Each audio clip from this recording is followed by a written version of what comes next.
Ihya, elegan dan syar'i. Bismillahirrahmanirrahim. Assalamualaikum warahmatullahi wabarakatuh. Innal hamdalillah wassalatu wassalamu ala Rasulillah wa ala alihi wa ashabihi wa mawalah. Wala haula wala quwata illa billah, amma ba'du. Alhamdulillah, para bapak dan para ibu kaum muslimin rahimani wa rahimakumullah. Insyaallah kita kembali melanjutkan pembahasan kita dari kitab Al-Aqidah Al-Wasithiyah. Kitab yang mengantarkan kita untuk memahami prinsip-prinsip dasar akidah Ahlussunnah wal Jamaah, dan kita telah melewati beberapa pembahasan, diantaranya tentang pentingnya akidah, pentingnya kita memperhatikan akidah karena merupakan perkara sangat mendasar dalam agama kita ini. Kemudian kita telah bicara tentang yaitu makna-makna umum atau makna Ahlussunnah wal Jamaah dan nama-nama yang berkaitan dengan Ahlussunnah wal Jamaah, dan kenapa mesti kita mengikuti jalannya Ahlussunnah. Kemudian bicara tentang beberapa pokok akidah Ahlussunnah, diantaranya al-imanu billah, iman kepada Allah SWT, khususnya berkaitan dengan al-iman bi asma'illah wa sifati. Kemudian bicara tentang beberapa prinsip akidah yang lainnya, termasuk diantaranya adalah al-iman bil yaumil akhir, iman kepada yaumul akhir, dari kematian, kemudian alam barzakh, kemudian dibangkitkan, kemudian beberapa peristiwa di ardul mahsyar, didekatkannya mata, dibangkitkannya manusia dalam keadaan khufatan, uratan, ghurlan, kemudian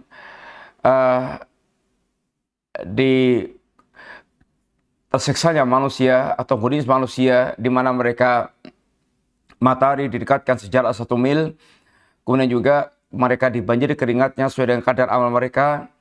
Kemudian ada hisab, ada yaitu lembaran kitab catatan amal, ada timbangan amal, kemudian ada telaga haud, ada sirat, sampai kemudian orang dia masuk jannah atau dia masuk neraka.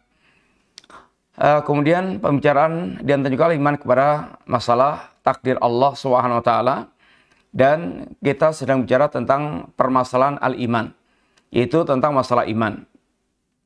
Masalah iman antara Ahlussunnah dengan ahlul bidah, atau orang mereka menyimpang dari jalannya Ahlussunnah. Dan telah kita sampaikan perkataan beliau kemarin, wa min usuli ahlisunnati wal jamaah annad-dina wal imana qaulun wa amalun. Dan di antara prinsip akidah Ahlussunnah wal Jamaah adalah bahwasanya agama itu adalah iman, bahwasanya agama dan iman itu adalah perkataan dan perbuatan. Yaitu perkataan dan perbuatan. Qaulul qalbi wal lisan, yaitu perkataan hati dan perkataan lisan. Wa amalul qalbi wal lisan wal jawari, serta amalan hati, amalan lisan dan amalan jawari. Wa annal imana yazidu bi ta'ah wa yanqusu bil ma'siyah. Dan iman itu bertambah dengan ketaatan dan berkurang dengan kemaksiatan. Ini adalah pokok-pokok prinsip akidah Ahlussunnah wal Jamaah yang telah kita sampaikan kemarin.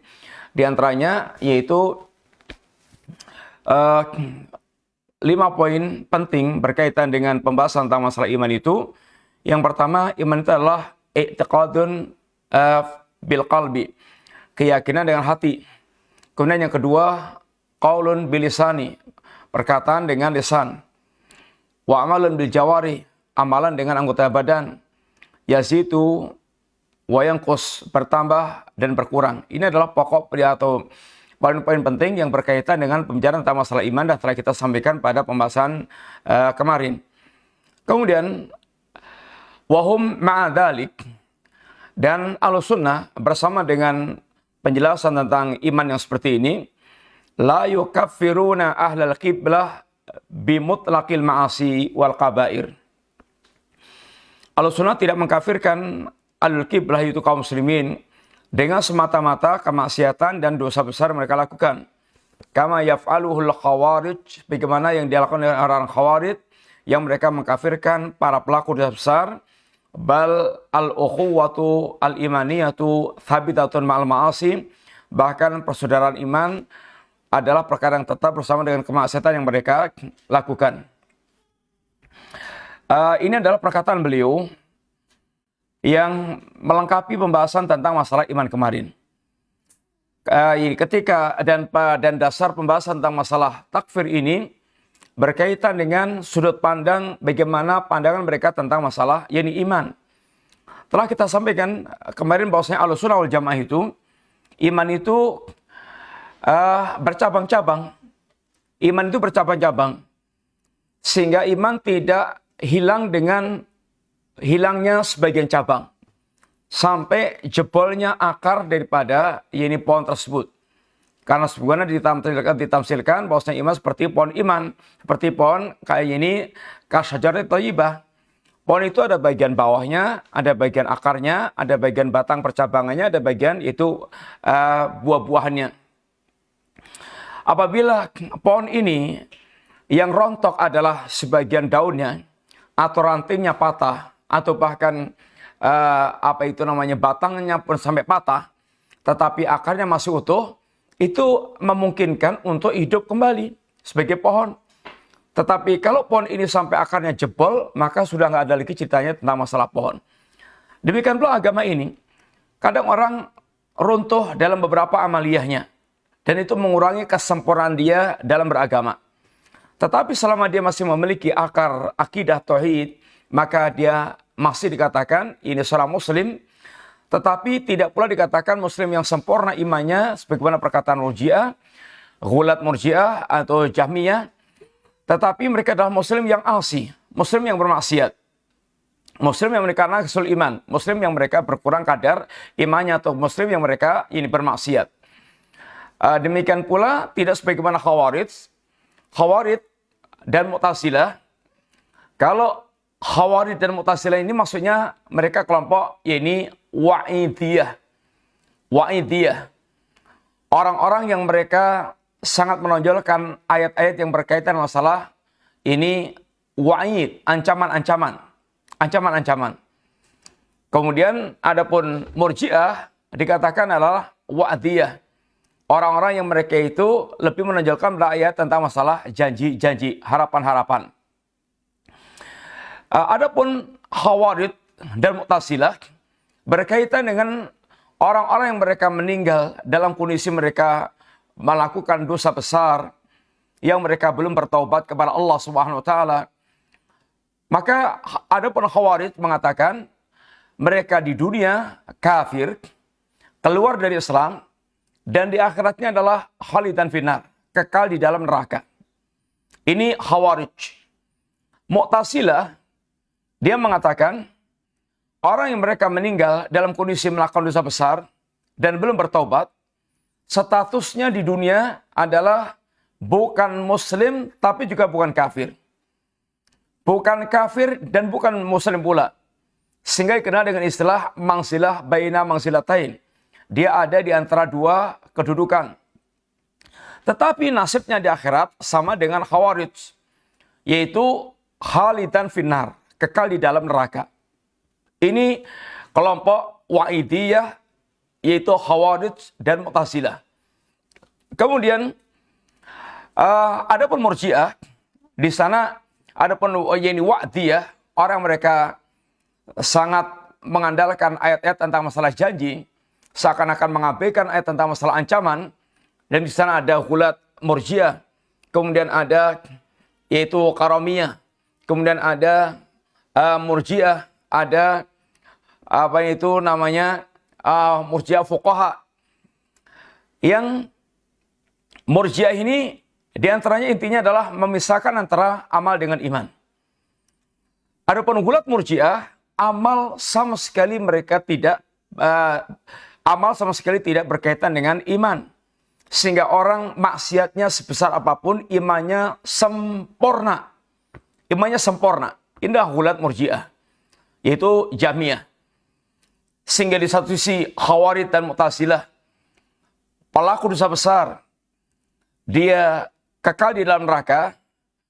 Sedangkan Ghulat Jahmiyah, Murji'ah yang Ghulat Murji'ah yaitu Jahmiyah, mereka mengatakan bahwasanya pelaku maksiat sehebat apapun, mereka adalah tetap memilih iman yang sempurna. Tentu ini semuanya penyimpangan. Dan kita sedang bicara kita akan bicara tentang masalah ini takfir. Satu di antara fenomena penyimpangan yang bertentangan dengan akidah Ahlussunnah wal Jamaah berkaitan dengan masalah pengkafiran kaum muslimin. Para pemirsa, bahwasanya pengkafiran kepada kaum muslimin ini sangat berbahaya. Dan ini perlu kita perhatikan. Dan ini fenomena yang ada di tengah-tengah kaum muslimin. Gampangnya seorang mereka memvonis kafir terhadap kaum muslimin. Dan pemikiran ini sudah ada sejak zaman Rasulullah SAW. Ini Khawarij adalah kelompok yang pertama kali menjatuhkan vonis takfir, vonis pengkafiran, bahkan kepada orang yang tidak tanggung-tanggung, sahabat Ali bin Abi Thalib dan Muawiyah bin Sufyan. Ketika mereka berunding untuk mencari solusi perdamaian yang masing-masing mengutus seorang hakim, Abdullah Al-Asari dan Amr bin Ibn Al-As, kemudian mereka bersepakat, maka kesepakatan hasil perundingan manusia ini dikatakan telah berhukum dengan hukum manusia dan tidak berhukum dengan hukum Allah SWT. Maka sesuai dengan ayat wa man lam yahkum bima anzalallah faulaikumul kafirun, barang siapa yang tidak berhukum dengan hukum Allah maka mereka yakni kafir. Maka dengan ayat ini orang-orang Khawarij mereka menjatuhkan vonis kafir kepada Ali bin Abi Thalib dan Muawiyah bin Abi Sufyan. Sehingga sesungguhnya munculnya fenomena takfir yang ada di tengah-tengah kaum muslimin itu muncul di antaranya satu, kata Syalbani, yaitu qillatul ilmi. Qillatul ilmi. Ilmunya sangat sedikit. Ilmunya sangat sedikit. Minim ilmu. Minim ilmu. Ilmu yang sedikit inilah yang menjadi sebab atau alias mereka betul-betul diliputi dengan kebodohan. Ilmunya sangat minim. Sehingga dengan ilmu yang sedikit ini, mereka melakukan perkara yang sangat besar. Mengkafirkan sahabat Nabi radhiyallahu anhu. Kemudian, yang kedua, su'ul qasdi. Ini su'ul fahmi. Jeleknya pemahaman. Atau yang pertama adalah qillatul ilmi, sedikitnya ilmu. Yang kedua, tidak mengikuti jalannya orang-orang yang lurus. Salah di dalam atau tidak memiliki kaidah yang benar dalam beragama, dalam pemahaman. Tidak memiliki kaidah yang benar dalam masalah pemahaman. Yaitu tidak mengikuti para sahabat Nabi dan para imam-imam yang berjalan di atas jalannya para sahabat. Yaitu ada firman Allah Ta'ala, wa ma yusakik rasulah min ba'di ma tabayyana lahul huda wa yattabi' ghaira sabilil mu'minin nuwalli ma tawalla wa nuslihi jahannam. Wa ma yusakik rasulah min ba'di ma tabayyana lahul huda wa yattabi' ghaira sabilil mu'minin. Barang siapa yang mendurhakai Rasul setelah jelas baginya petunjuk, wa yattabi' ghaira sabilil mu'minin, dan mengikuti selain jalannya kaum mukminin. Sehingga kata Syalbani, ini dua sebab pokok. Mereka itu terjatuh dalam takfir. Yang pertama adalah karena kebodohannya. Dan kebodohan itu sekali lagi adalah musibah. Di mana-mana musibah. Bahkan kebodohan dalam urusan dunia. Dan apalagi kebodohan berkaitan masalah akhirat. Semuanya sebab ini kebinasaan. Kata Al-Imam Ibn Qayyim beliau mengatakan, al-jahlu asru kulli fasadin. Wa kullu dhararin yalhaqul abdu fid dunya wa ukhrahu fa huwa natijah. Kebodohan itu adalah pokok sumber dari segala kerusakan. Semua malapetaka yang dijumpai oleh seorang hamba di dunianya maupun di akhiratnya, semuanya dengan sebab karena kebodohan ini. Dengan sebab karena ini kebodohan tersebut. Ini sebab yang pertama adalah karena kebodohannya. Sebab yang kedua, menyelisihi jalannya orang-orang yang lurus. Tidak mengikuti jalannya orang-orang yang lurus. Ini para sahabat Nabi radhiyallahu anhum jami'an. Kemudian ditambahkan lagi oleh para ulama, yaitu su'ul qasdi. Rusaknya niat. Rusaknya niat dalam beragama. Sehingga qillatul ilmi, su'ul fahmi, dan su'ul qasdi. Kalau kita simpulkan, di antara sumber yaitu penyimpangan ini, yang pertama adalah karena sedikitnya ilmu. Yang kedua karena jeleknya pemahaman. Yang ketiga karena jeleknya niat. Standar jeleknya pemahaman adalah pemahaman yang tidak mencocoki pemahamannya para sahabat Nabi radhiyallahu alaihim jami'an. Para pemirsa yang rahmati Allah Ta'ala, dan masalah takfir ini masalah yang sangat besar, masalah yang sangat berbahaya. Diingatkan di dalam diingatkan di dalam hadis Rasulullah SAW berkaitan masalah yaitu takfir.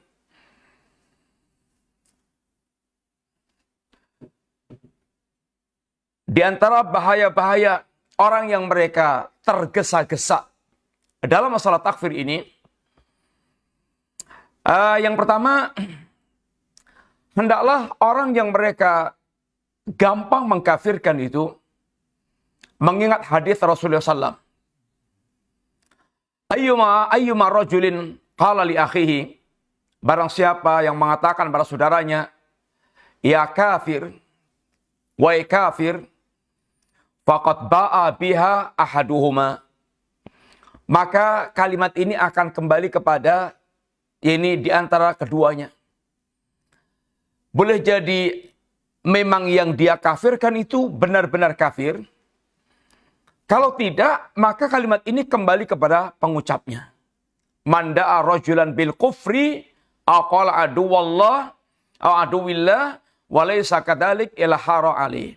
Barang siapa yang mereka menyeru seorang bil kufri dan kekafiran, atau dengan yaitu musuh Allah, padahal dia bukan tidak kafir dan bukan musuh Allah, maka kalimat itu akan kembali kepada dirinya. Sebagaimana di dalam hadis-hadis yang telah kita sampaikan. Juga diantaranya dalam suatu hadis dikatakan, idza qala rajuli akhihi bil kafi ya kafir, kalau orang mengatakan pada saudaranya ya kafir, wahai kafir, fawwa ka qatlih, maka dia seperti membunuhnya. Wa la'nul mu'min ka qatlih, dan melaknat seorang mukmin seperti dia membunuhnya. Ayyuma mri'in qala li akhihi ya kafir faqad ba'a biha ahaduhuma in kana kama qala wa illa raja'at ali. Barang siapa yang mengatakan pada saudaranya ya kafir, wahai kafir, maka kalimat ini akan kembali kepada salah satu di antara keduanya. Jika yang dia katakan dia kafir itu dia kafir, maka dia untuk mereka kafir. Tapi kalau yang dia katakan dia kafir itu dia tidak kafir, maka kalimat itu kembali kepada yang mengucapkannya. Maka berkata Imam Syaukani, beliau mengatakan, "I'lam anal hukma ala rajulil muslim bi khuruji min dinil Islam wa duhulihi fil kufri la yanbaghi al muslim yu'minu billahi wal yawmil akhir ayuqaddima alaihi illa bi burhanin aw dhaha min syamsin nahar." Ketahuilah bahwa hukum menghukumi seorang muslim dengan kafir, yaitu dengan keluarnya dia dari agama Islam dan masuknya dia ke dalam kekafiran, maka tidak layak bagi seorang muslim yang beriman kepada Allah dan hari akhir, dia untuk menjatuhkan vonis kafir kecuali biburhanin, dengan dalil, dengan burhan, dengan hujah dalil, awdaha min syamsin nahar, yang lebih jelas, yang lebih terang dibandingkan dengan matahari di siang bolong. Harus betul-betul orang yang dikafirkan ini jelas-jelas tidak ada lagi keraguan untuk dikafirkan. Sehingga tidak mengkafirkan dengan yaitu sembarangan, asal-asalan, dengan sembrono. Tapi mengkafirkan seorang itu yaitu dengan burhan yang seterang matahari di siang bolong. Jelas. Tidak boleh dengan keraguan-raguan. Karena keyakinan itu tidak boleh runtuhkan dengan keraguan. Orang masuk Islam itu yakin dengan keyakinan dia dalam menjadi muslim tanpa keraguan. Maka untuk dia dikeluarkan dari Islam juga tidak boleh dengan keraguan. Harus dengan betul-betul sesuatu yang yakin, yang nyata, yang jelas. Oleh karena itulah, sebagian ulama mengatakan, idza wajadtum ar-rajul yutlaqu lisanu fi takfiril muslimin faktubu ala dhahrihi la yuflihu abadan. Jika Anda mendapatkan seorang dia itu lesannya suka melepaskan kalimat takfir kepada kaum muslimin, maka catatlah di punggungnya itu la yuflihu abadan. Dia tidak akan beruntung selamanya. Sehingga yang sampai orang gampang-gampang mengkafirkan seseorang. Karena orang yang mereka mengkafirkan seorang itu, ini yang pertama, musibah pertama itu, berarti dia telah menghalalkan darah dan hartanya, dan kehormatannya. Yang Nabi katakan, kulul muslim alal muslim haramun damuhu wa maluhu wa irduh. Muslim terhadap muslim yang lainnya itu haram, terjaga darahnya, hartanya, dan kehormatannya. Sehingga musibah pertama ketika seorang mereka mengkafirkan kaum muslimin, dia telah menghalalkan darah, harta, dan kehormatan ini seorang muslim tersebut. Karena asalnya darah, harta, dan kehormatan mereka dengan keislamannya itu terjaga. Kecuali kalau mereka kafir, murtad, maka menjadi halal darah, harta, kehormatan mereka. Sehingga orang mereka menjatuhkan vonis kafir kepada seorang, artinya dia telah menghalalkan darah muslimin, harta muslimin, dan kehormatan kaum muslimin. Yang kedua, orang yang mereka menjatuhkan vonis kafir kepada saudaranya muslim, berarti dia telah mengatakan bahwa dia tidak mendapatkan ampunan Allah Ta'ala. Orang itu tidak mendapatkan ampunan Allah Ta'ala. Allah tidak merahmati dia. Dia akan kekal di neraka. Dan ini adalah perkara yang sangat besar.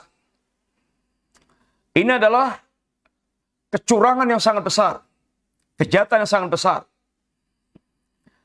Di zaman Rasulullah, Nabi pernah mendengar seorang mengatakan, Nabi pernah menyampaikan ini tentang Bani Israel.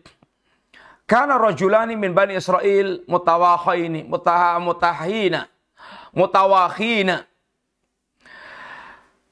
Ada dua orang dari kalangan Bani Israel yang mereka mutawakhayain.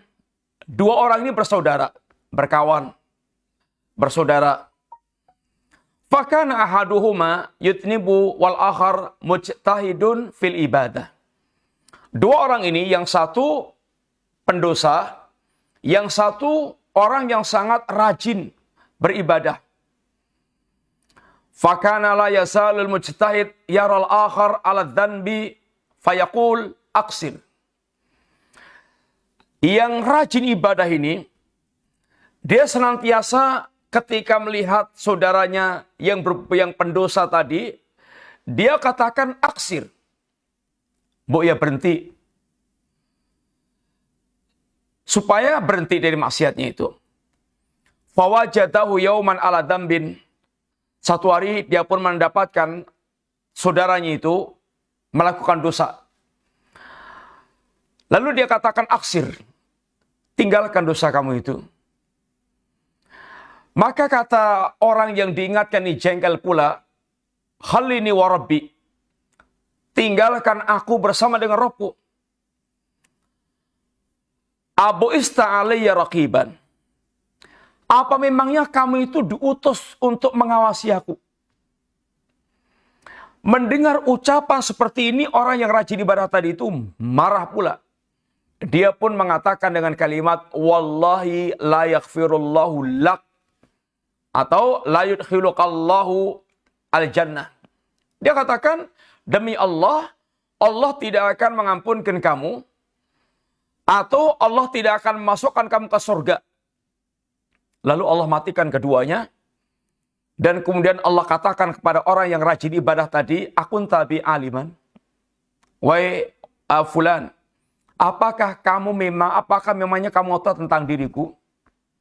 Apa memangnya kamu tahu tentang diriku? Kok kamu mengatakan demi Allah, Allah tidak akan mengampunkan kamu, Allah tidak akan memasukkan kamu ke surga? Ini kelancangan. Ini lancang terhadap Allah, ini merupakan haknya Allah, tapi dia yang telah memvonis seseorang, tidak Allah ampunkan atau tidak Allah masukkan ke surga. Akun ta'ala ma fi yadi qadiran, apa kamu punya kemampuan apa yang ada padaku? Allah katakan pada orang yang berdosa, idhab fadkhulil jannata bi rahmati. Masuklah kamu ke surga dengan rahmatku. Pergilah, masuklah kamu ke surga dengan rahmatku. Wa qala lil akhar, dan Allah katakan pada orang yang rajin ibadah tadi, yang lancang tadi, idhabu bihi ilan nar. Pergilah kamu ke neraka. Maka kata Abu Hurairah, beliau mengatakan radhiyallahu anhu, walladzi nafsi biyadi la takallama bi kalimatin aw baqat dunyahu wa akhiratuhu. Demi Allah yang jiwaku ada di tangannya, benar-benar dia telah mengucapkan sebuah kalimat yang menghancurkan dunia dan akhiratnya. Ini catatan pertama.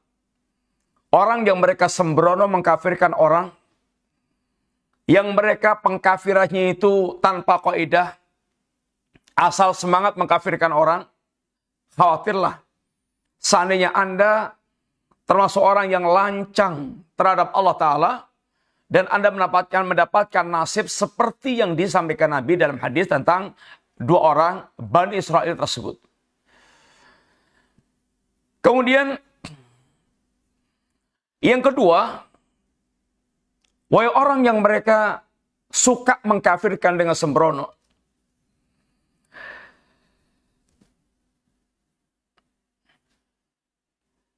bahwa tidak setiap orang yang melakukan perbuatan yang haram itu langsung bisa dikafirkan. Selama dia tidak menghalalkan perbuatan haramnya tersebut. Selama dia tidak menghalalkan perbuatan haram tersebut, maka tidak boleh kita kafirkan orang tadi. Sehingga pelaku maksiat belum tentu dia menghalalkan perbuatan itu. Sehingga tidak boleh kita kafirkan orang yang mereka melakukan perbuatan yang haram. Di antara dalilnya adalah riwayat yang sahih seperti dalam riwayat Bukhari. Ada seorang sahabat yang mereka sering sekali didatangkan ke hadapan Nabi untuk dicambuk disebabkan karena seringnya minum khamar. Dan sering sekali mereka dicambuk di hadapan Nabi yang menunjukkan mereka sering minum khamar. Kemudian ketika ditegakkan ini hukuman cambuk, tahu-tahu ada orang yang mereka mengucapkan kalimat Allahummal anhu ma'akthar mayuktabi. Ya Allah, laknatlah dia yang lebih banyak dibandingkan dengan ini cambukan yang menimpa dia. Apa kata Nabi kepada orang yang mereka mengucapkan kalimat laknat kepada peminum khamar yang dicambuk Nabi itu? La tal'anuhu. Jangan kamu laknat dia. Fa wallahi ma'alimta inna yuhibbullaha wa rasulah. Demi Allah, ma'alimtu, tidaklah aku mengetahui tentang dia. Inna yuhibbullaha wa rasulah. Sesungguhnya dia itu mencintai Allah dan mencintai Rasulnya. Bisa berkumpul dalam hati seorang antara iman dan maksiat. Dia melakukan perbuatan maksiat, tetapi dia masih memiliki iman, kecintaan kepada Allah, kecintaan kepada Rasulnya adalah keimanan. Dan minum khamr adalah kemaksiatan. Bisa terjadi orang yang mereka bermaksiat kepada Allah Ta'ala dan hatinya masih ada kecintaan kepada Allah dan kecintaan kepada Rasulnya SAW. Sehingga tidak boleh pelaku maksiat dia kemudian dikafirkan begitu saja. Ini di antara dalil bahwasanya tidak setiap pelaku maksiat itu boleh kemudian langsung dia dikafirkan. Contoh lagi adalah di antaranya adalah hadis tentang hamba yang Allah bebaskan di hadapan para makhluk ketika dia telah putus asa dengan dirinya karena dia merasa nggak punya kebaikan kecuali kebaikan tauhid. Allah akan bebaskan seorang hamba di hadapan para makhluk di hari kiamat kelak dengan dihamparkan kepadanya 99 catatan amal. Yang setiap catatan amal itu sepanjang mata memandang. Dan Allah katakan kepada si hamba ini, "Atunkiru min hadza syai'an?" Wahai hambaku, apakah kamu mengingkari, ada sesuatu yang kamu ingkari dari catatan amal ini? Adzala maka katabati al-hafidhun, apakah malaikat pencatat amalmu mendolimi kamu? Fayaqul, hamba ini mengatakan, la ya Rabb, tidak ya Rabb. Afalaka udrun, apakah kamu punya udur? La ya Rabb, tidak ya Rabb. Kata Allah, bala innalaka indana hasanah. Tapi kamu memiliki kebaikan di sisiku. Wa inna la dhulma alikal yawm. Dan kamu tidak akan didolimi hari ini. Dikeluarkanlah kitab catatan, dikeluarkanlah kartu yang bertuliskan asyhadu an la ilaha illallah wa asyhadu anna muhammadan abduhu wa rasuluh. Kartu yang isinya syahadatain. Dan kemudian ini kartu ini pun kemudian ditimbang untuk dihadirkan. Dihadirkan untuk ditimbang. Kata si hamba ini, ya Rabb, mahadil bitaqah, mahadis jilat. Apa saktinya satu kartu ini dibandingkan dengan 99 catatan amal, bentangan catatan amal. Allah katakan, Anda tidak akan terdolimi.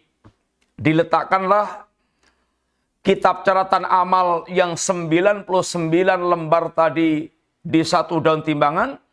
Dan kartu yang bertuliskan La ilaha illallah Muhammad dan abduhu rasuluh dituliskan, diletakkan di satu daun timbangan yang lainnya. Dan beratlah daun timbangan yang ada tulisan kalimat La ilaha illallah Muhammad dan abduhu rasuluh.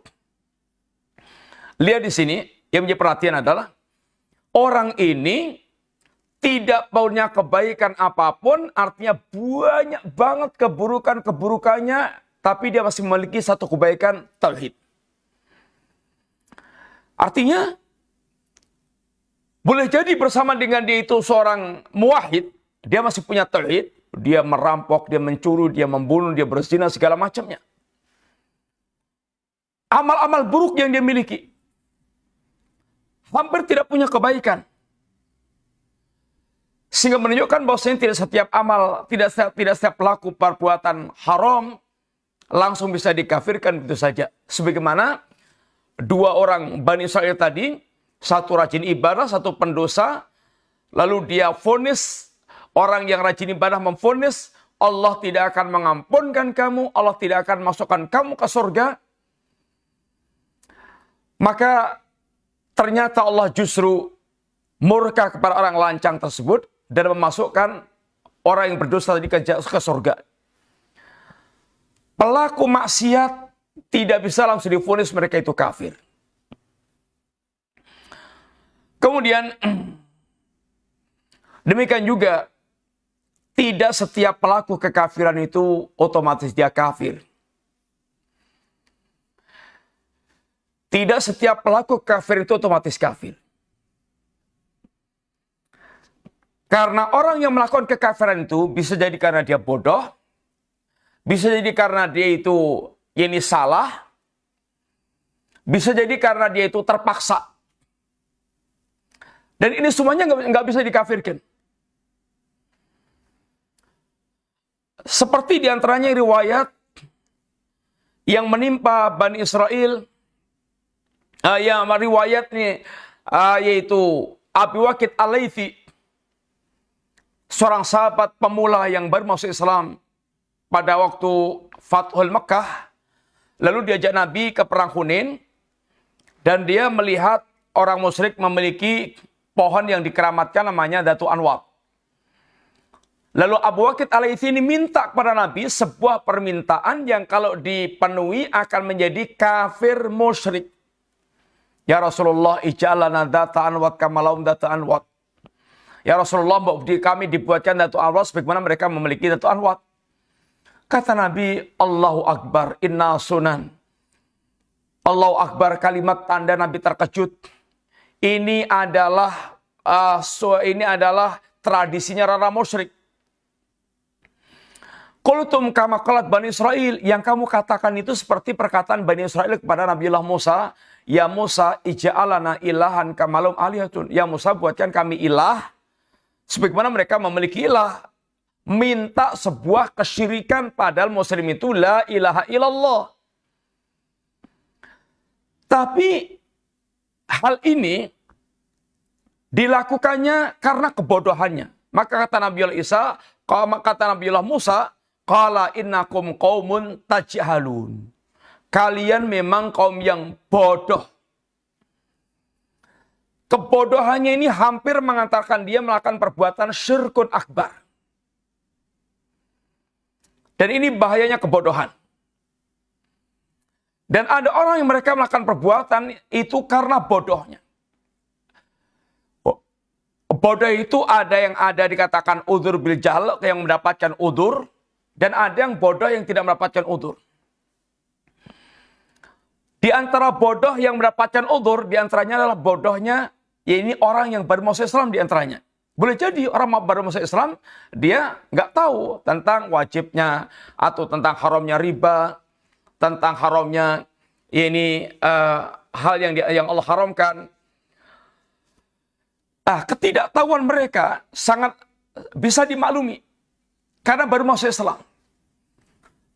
Dan tidak bisa serta-merta mereka dikafirkan karena melakukan perbuatan yang haram tersebut. Kemudian, juga bisa karena dia tidak mendapatkan ilmu sama sekali. Dia mungkin di tempat yang sangat terpencil. Nggak ada yang memberitahu sama sekali tentang agama ini. Sehingga dia melakukan perbuatan-perbuatan ini kekafiran karena ketidaktahuannya. Tidak setiap pelaku kekafiran langsung bisa dikafirkan karena ada beberapa penghalang. Di antaranya adalah kebodohan yang dia miliki. Demikian juga Mu'adz bin Jabal pernah sepulang dari Syam, tahu-tahu sujud kepada Nabi. Kata Nabi, mahada ya Mu'adz. Apa-apaan ini ya Mu'adz? Kata Mu'adz, ataitu Syam. Aku datangi Syam ya Rasulullah. Dan aku melihat mereka sujud kepada para pendeta mereka, para ahli ibadah mereka.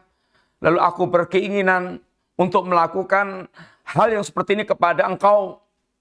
Karena engkau lebih layak untuk kami melakukan seperti itu. Kata Nabi, fala taf'alu fa inni law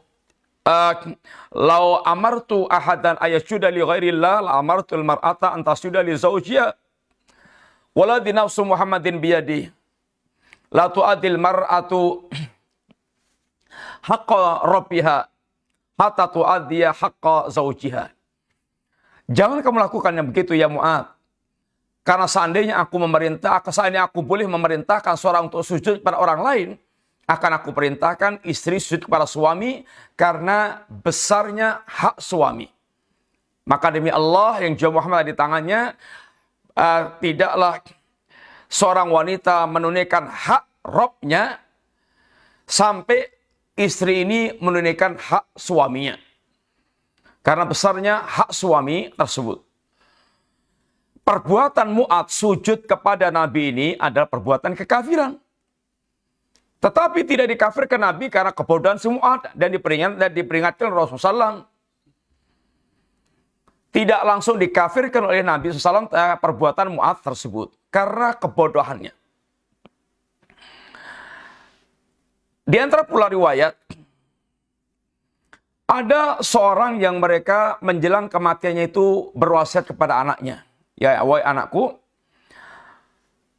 idza ana mittu fahriquni. Kalau aku mati, bakarlah. Bakarlah. Kemudian abunya ini, kalau nanti musim angin kencang, maka hamburkan. Biar ditiup angin dan kemudian tersebar kemana-mana. Apa yang menjadi dasar dia itu?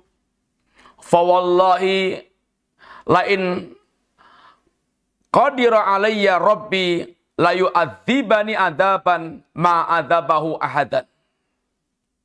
Demi Allah, seandainya Allah mampu mengumpulkan jasadku, aku pasti akan diazab oleh Allah dengan azab yang tidak terkirakan. Orang ini punya pemikiran yang kafir, menyangka Allah tidak mampu mengumpulkan jasadnya ketika dia dibakar menjadi abu tersebut. Tapi Allah tanya kepada orang tersebut ketika dibangkitkan Allah, mahamalaka ala masonakta. Wahai fulan, kenapa sih engkau kok melakukan seperti itu? Kata dia, ya Rabb khasyatuka. Ya Rabb, karena rasa takutku kepadamu. Maka faghfaralah, Allah pun mengampunkan orang ini tersebut. Dan dikatakan dalam riwayat yang lainnya, walam ya'mal khairan qat ila tauhid. Dan orang ini tidak melakukan kebaikan apapun kecuali ini tauhid. Di sini, riwayat-riwayat ini tadi menyebutkan bahwasanya, kesimpulannya, bahwa tidak setiap orang melakukan perbuatan kekafiran, itu langsung bisa dikafirkan. Karena, boleh jadi dia memiliki udzur-udzur yang menjadikan dia tidak bisa langsung dikafirkan tersebut. Maka tidak sembarangan orang, yaitu orang kemudian mengkafirkan ini seorang.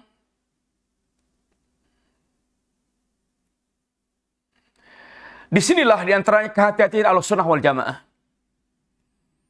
Ahlussunnah sangat berhati-hati dalam masalah takfir. Tidak sebagaimana Ahlul Bidah. Di antara sebab kehati-hatian Ahlussunnah dalam masalah takfir ini, yang pertama, Ahlussunnah itu sangat membedakan antara takfir mutlak dengan takfir muayyan.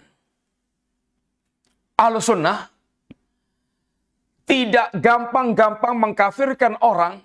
Itu membedakan, karena Ahlussunnah diantaranya pertama, Ahlussunnah sangat membedakan antara takfir mutlak dengan takfir muayyan. Takfir mutlak itu artinya takfir lepas. Dia bicara tentang masalah kekafiran dengan lepas. Barang siapa mengatakan begini atau melakukan perbuatan begini, maka dia kafir. Berarti umpamanya, barang siapa berkeyakinan Quran makhluk, maka dia kafir. Ini perkataan lepas. Takfir lepas. Tidak berkaitan dengan person tertentu. Orang barang siapa berkeyakinan Quran makhluk, maka dia kafir. Ternyata ulama yang mengucapkan kalimat ini tidak mengkafirkan orang yang punya keyakinan Quran makhluk. Contohnya Imam Ahmad bin Hanbal. Beliaulah pemilik ucapan di antaranya barang siapa berkeyakinan Quran makhluk, maka dia kafir. Tapi Imam Ahmad tidak mengkafirkan sang khalifah yang menangkap dia, yang memanjarakan dia, yang al-gujonya memukulnya, memanggilnya dengan Amirul Mukminin. Tidak mengkafirkan penguasa yang berkeyakinan Quran makhluk. Karena kalau sudah berkaitan dengan vonis person, itu harus ada yang ditegakkan, dipenuhinya syurut, dan hilangnya penghalang. Sebagaimana yang telah kita sampaikan tadi, peminum khamr ini, sahabat yang minum khamr tadi, mereka tidak dikafirkan oleh Nabi.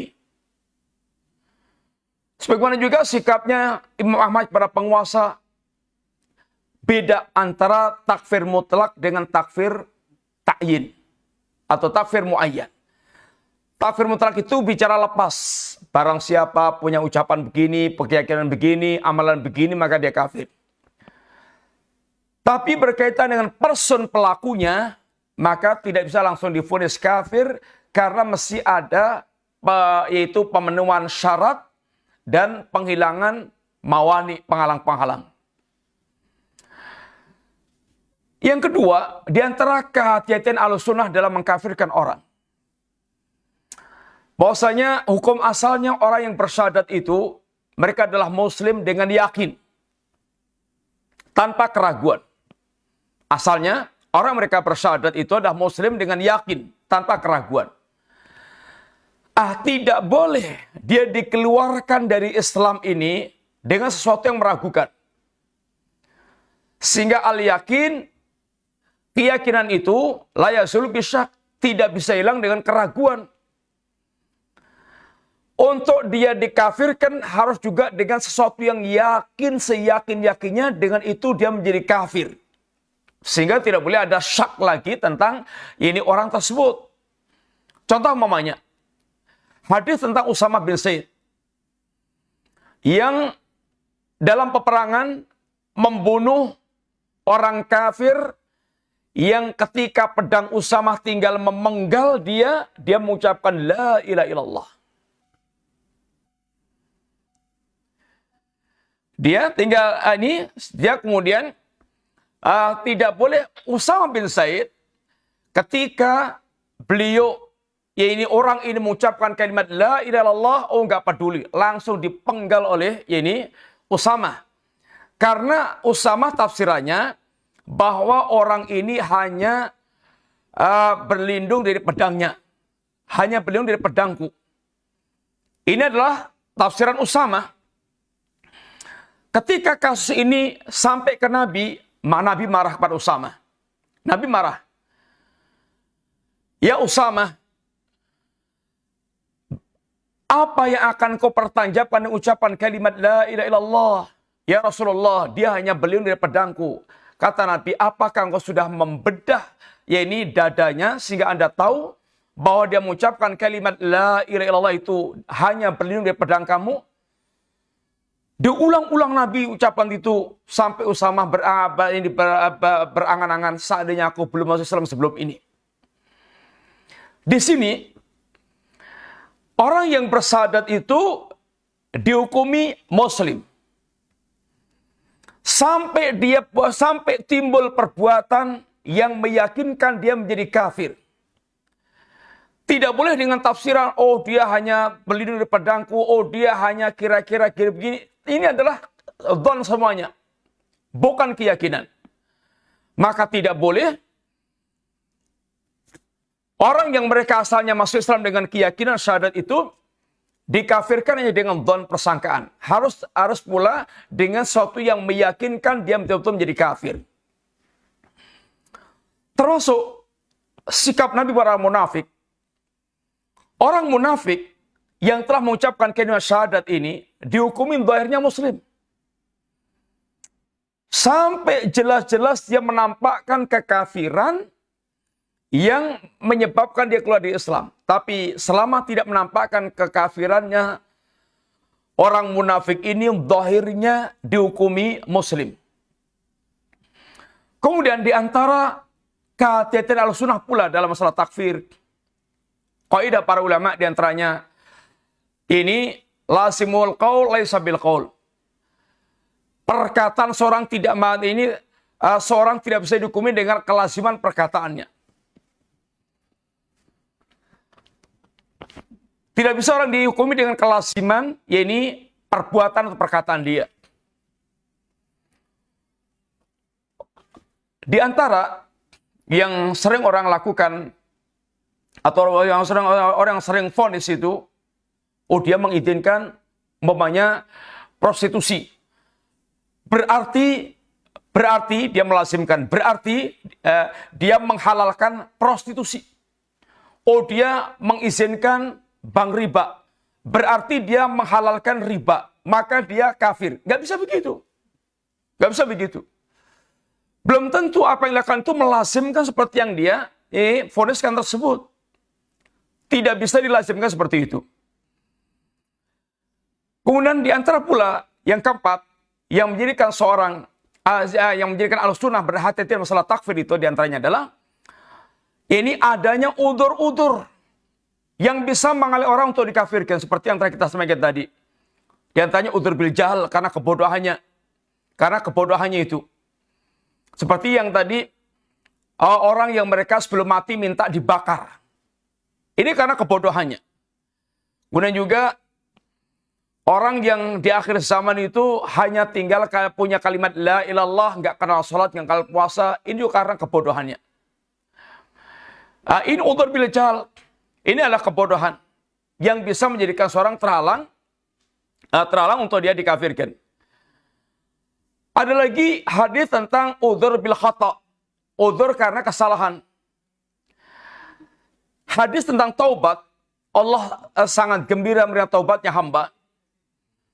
Di mana ada seorang yang mereka ini kehilangan orang yang sebab safar membawa bekal di atas kendaraannya, ketika istirahat kendaraannya dengan bekalnya itu lenyap hilang. Dia cari-cari sampai putus asa nggak ketemu.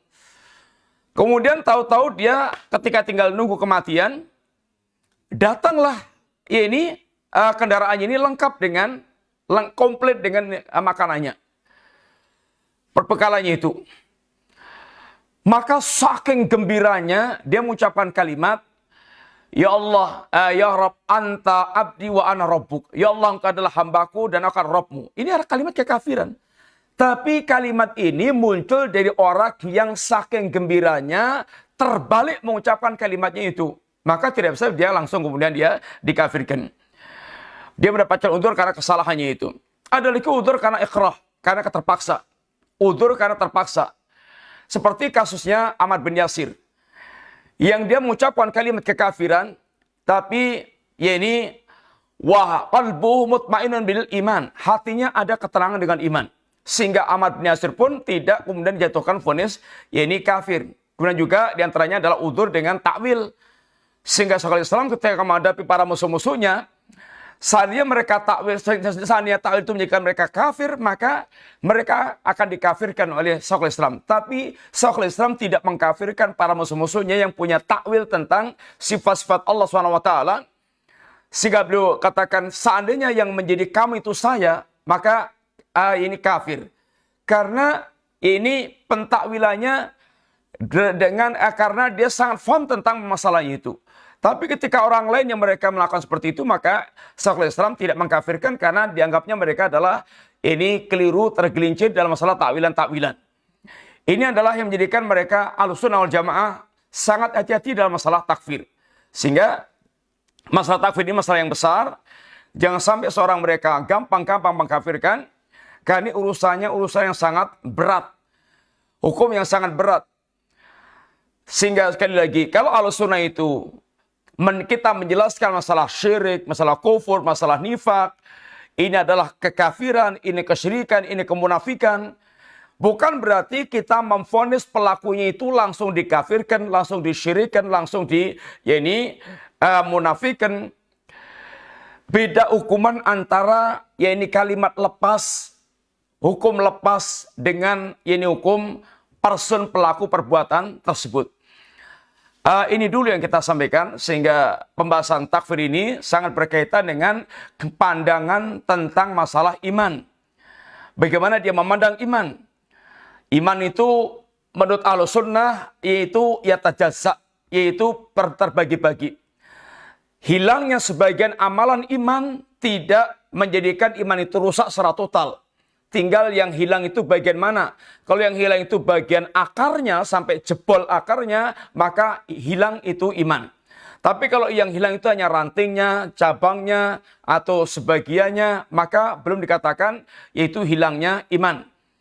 Adapun kalau Khawarij, amal itu adalah ini menyatu dengan iman. Rusaknya amal, rusaknya iman. Maka pelaku dosa besar yang tidak bertaubat, maka dia pun sama dengan rusaknya iman, maka dikatakan kafir dan dia khalidan finnar. Beda dengan Gulat, Murji'ah, Jahmiyah diantaranya, bahwasanya iman itu nggak termasuk amal itu nggak termasuk iman.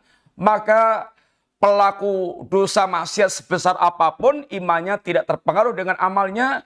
Iman mereka tetap sempurna, sehingga imannya penjahat sama dengan imannya Nabi yang paling saleh, yang paling bertakwa.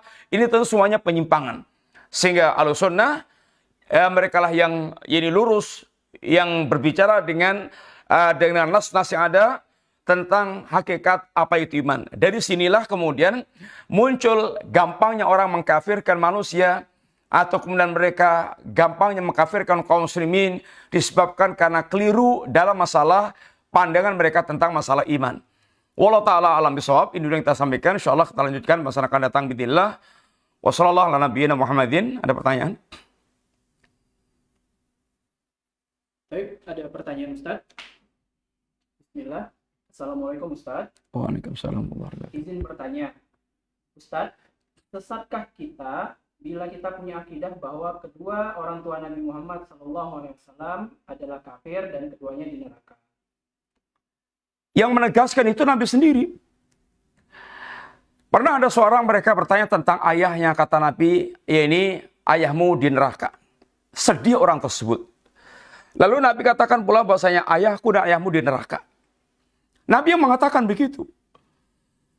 Kita tidak akan mengatakan sesuatu apalagi menyangkut kehormatan keluarga Nabi kecuali Nabi yang mengatakan seperti itu. Mau bagaimana lagi? Nabi sendiri mengatakan seperti itu. Sesat itu kalau mereka justru menentang, ya ini apa yang disampaikan Nabi, itulah yang sesat. Apa kepentingannya kita memvonis bapaknya Nabi di neraka atau tidak di neraka? Semuanya semata-mata karena kita mengikuti apa yang disampaikan Nabi SAW.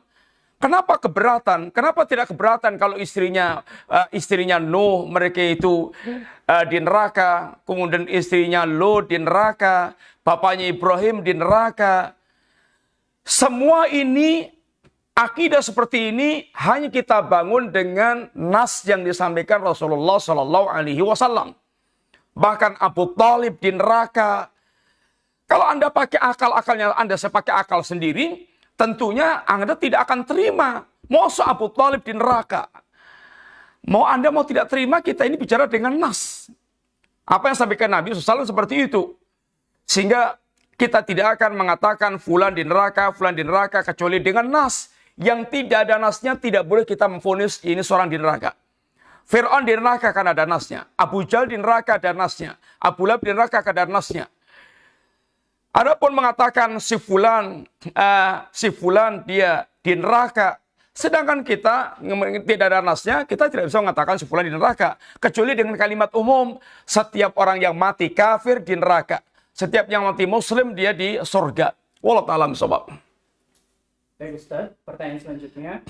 Ustaz, di luar sana banyak statement yang mengatakan bahwasanya Salafiyun suka mengkafirkan kaum muslimin.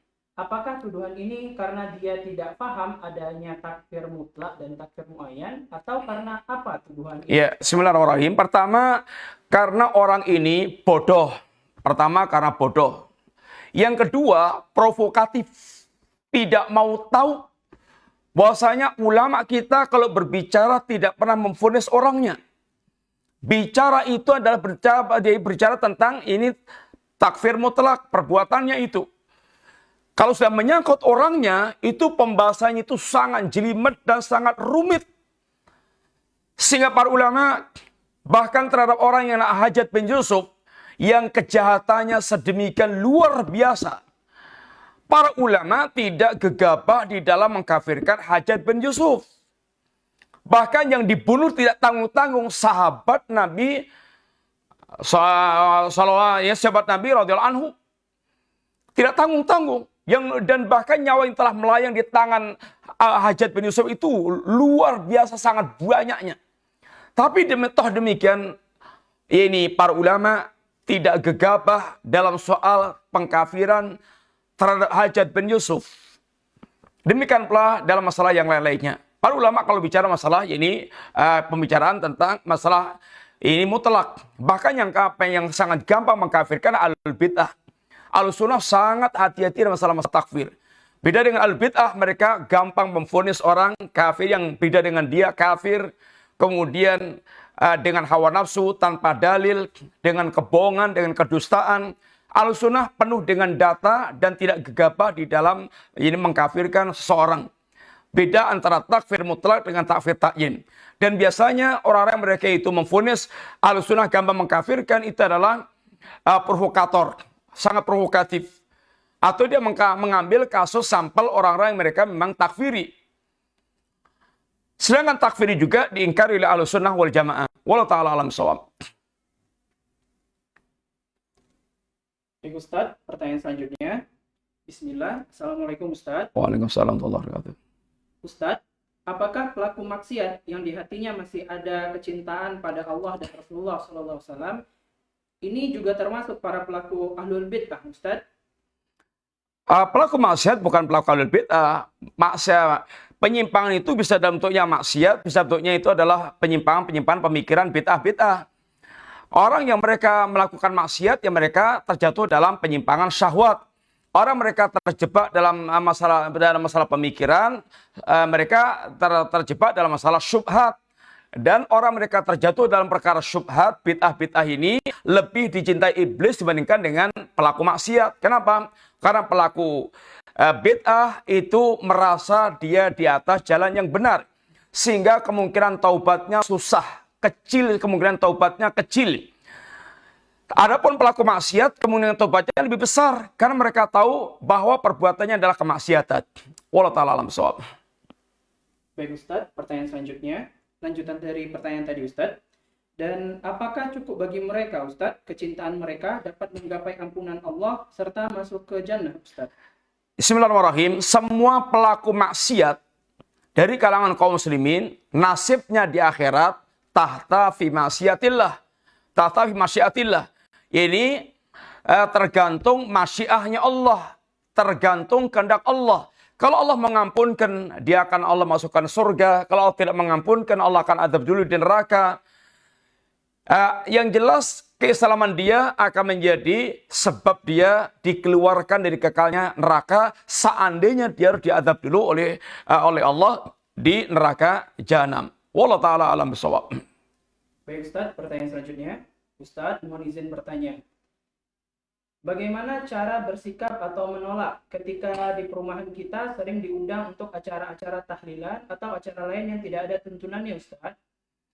Ya bilang aja, minta maaf kalau dalam urusan seperti ini berkaitan menyangkut keyakinan kami secara ilmu, bahwasanya Nabi tidak mengerjakan, para sahabat tidak mengerjakan, para imam yang 4 tidak mengerjakan.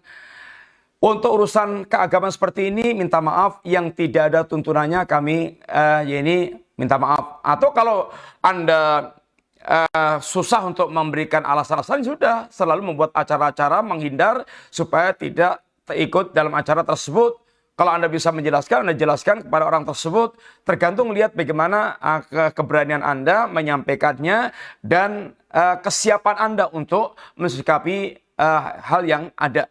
Intinya carilah cara terbaik untuk Anda sampaikan alasan-alasan yang bisa terima dengan cara yang baik. Intinya itu wallahu a'lam bishawab. Baik Ustaz, pertanyaan selanjutnya.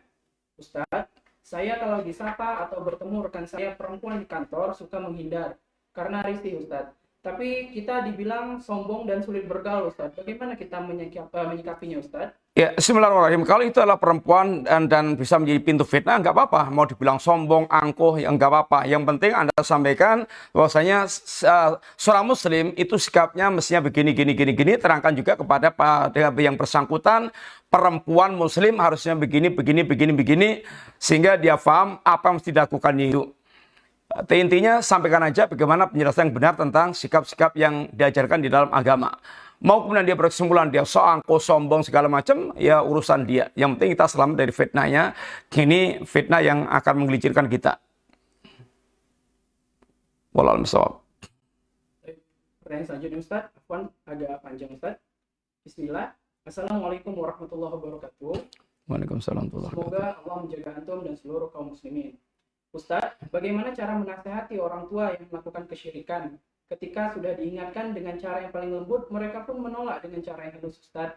Ana sering mengingatkan mereka, namun jawaban mereka sungguh menyakitkan hati, Ustaz, walau mereka menjawab dengan halus. Dan sekarang hidup kedua orang tua Ana sangat kacau, Ustaz, dan Ana tahu betul itu pasti ada sebab dan akibat dari kesyirikan yang mereka lakukan.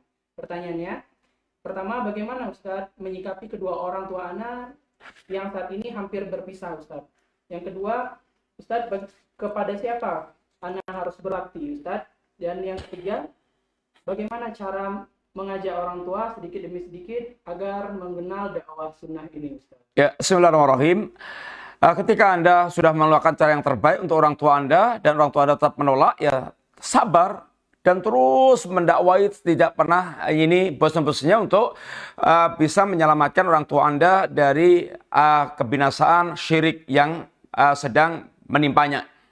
Yang kedua, kepada siapa berbakti? Kepada keduanya, ayahnya dan ibunya. Seandainya nanti cerai, kewajiban berbakti tetap kepada orang tuanya, ayah dan ibunya tetap punya kewajiban berbakti kepada keduanya itu.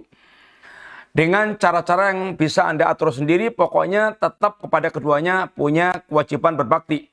Kemudian diambang kesulitan mereka ini, justru Anda kalau bisa memberikan pertolongan atau bakti yang lebih kepada orang tua, maka lakukan untuk menyelamatkan umpamanya kekacauan yang sedang melanda dia atau masalah ekonomi. Umpamanya Anda punya kemampuan dalam masalah ekonomi, selamatkan ekonomi orang tua Anda, dan ini bahkan kewajiban Anda, supaya orang tua Anda bisa lebih luluh dan lunak kepada Anda. Mudah-mudahan menjadi jalan hidayah bagi keduanya untuk kemudian bisa mengikuti dakwah yang Anda sampaikan. Wallahu ta'ala a'lam bishawab. Baik Ustaz, pertanyaan selanjutnya. Assalamualaikum warahmatullahi wabarakatuh, Ustaz. Waalaikumsalam warahmatullahi wabarakatuh. Bagaimana jika seseorang melakukan perbuatan kekafiran atau perbuatan yang membatalkan keislamannya, tapi dia tidak mengetahui konsekuensi dari perbuatannya tersebut, Ustaz? Padahal teknologi tersedia di sekitarnya, tapi karena dia tidak mau mencari tahu, sehingga tidak tahu, Ustaz. Apakah juga termasuk karena kebodohan dan terhalang untuk dikafirkan? Ini, Ustaz. Ya, bismillahirrahmanirrahim. Adapun dia masuk kebodohan, Allah Ta'ala kita serahkan kepada Allah Ta'ala, karena kalau dia ada unsur meremehkan, ada unsur mereka tidak mau mencari, tidak mau tahu, tidak mau mencari, dia berpaling total dari kebutuhan dia kepada agama, itu sangat berbahaya. Sangat berbahaya. Adapun kita, kalau kita tahu orang itu seperti itu, kita yang punya kewajiban untuk ngasih tahu sama dia. Kalau kita tahu orang itu seperti itu, kita wajib memberitahu kepada dia, kepada orang tersebut. Adapun vonis kekafiran, maka hindarkan memvonis dia.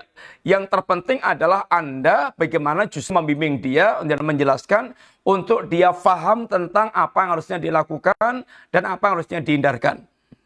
Wallahu a'lam bishawab.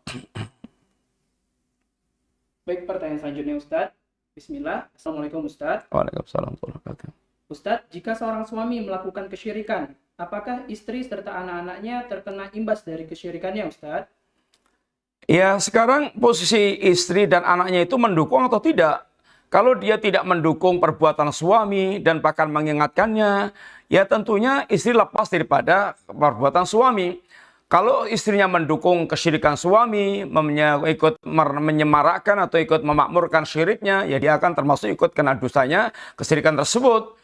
Tergantung sikap dia bagaimana. Kalau sikapnya itu sudah mengingatkan, menjelaskan, mengingkari, kemudian tetap dia melakukan perbuatan kesyirikan, maka istri lepas daripada perbuatan suaminya tersebut.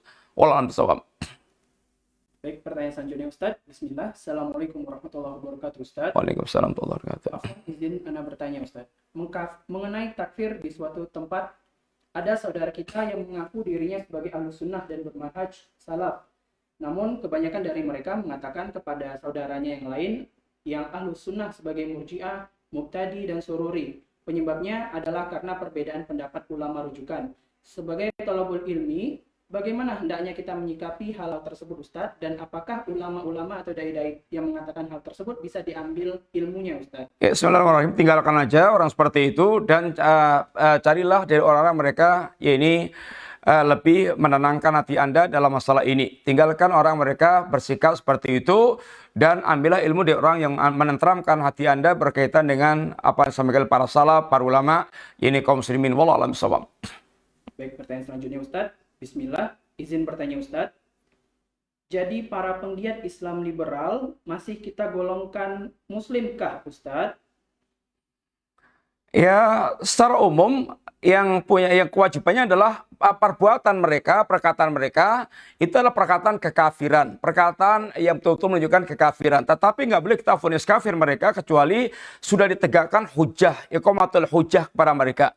Adapun apabila masih sekedar pendapat-pendapat mereka, maka kita tidak bisa langsung vonis kafir. Yang jelas kita wajib untuk membantah dan mengingkari pemikiran kekafiran mereka.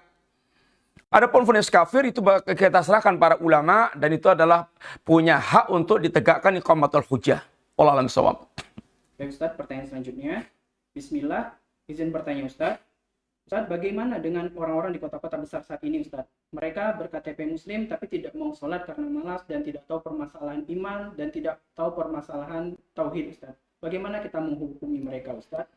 Ya kita tidak menghukumi mereka kalau mereka Muslim, Muslim. Kita nggak bisa mengkafirkan mereka dengan syak, dengan keraguan-raguan. Sampai jelas-jelas mereka memiliki atau menampakkan perbuatan yang jelas-jelas tidak ada lagi penghalang untuk mereka itu dikafirkan. Tapi kalau masih mereka meninggalkan kewajiban karena malas, karena bodoh, segala macamnya, maka kita nggak bisa mengkafirkan mereka dengan keraguan seperti itu. Sampai betul-betul datang sebuah hal yang meyakinkan dia ini nggak ada alasan lain kecuali dikafirkan. Allah Ta'ala alam shawab. Baik, pertanyaan selanjutnya Ustadz. Assalamualaikum Ustadz. Waalaikumsalam warahmatullahi wabarakatuh. Apakah kita termasuk pemakan riba karena teman saya mentraktir makan dengan uang gaji di bank, Ustadz? Ya, kalau kita tahu persis teman kita ini pendapatan satu-satunya dari bank dan tidak ada pendapatan yang lainnya, lalu kita diajak ditraktir, ya kita tolak, nggak mau. Sebagai bentuk juga penegasan pada dia supaya dia tidak lagi atau dia menghindari muamalah dengan bank tersebut. Tapi kalau dia punya pendapatan yang lainnya, boleh jadi dia punya pendapatan yang lainnya, kita anggap itu adalah pendapatan yang lainnya. Wallahu a'lam bishawab. Baik, insya Allah pertanyaan terakhir Ustadz. Bismillah. Assalamualaikum warahmatullahi wabarakatuh Ustadz. Waalaikumsalam warahmatullahi wabarakatuh. Ustadz, mohon rekomendasinya. Ustadz yang lurus pemahamannya yang sesuai pemahaman Ahlussunnah wal Jamaah Ustadz. Antum tinggal tanya Ustadz di daerah antum. Adapun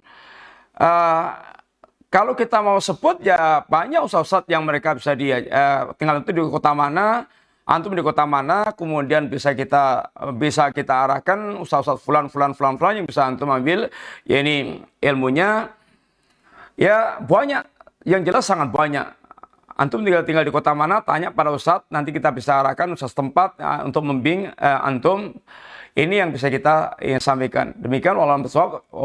Kita cukup sekian dulu. Wassallallahu ala nabiyina Muhammadin wa ala alihi washabihi wasallam. Subhanakallahumma bihamdika asyhadu an la ilaha illa anta astaghfiruka wa atubu ilaik. Assalamualaikum warahmatullahi wabarakatuh.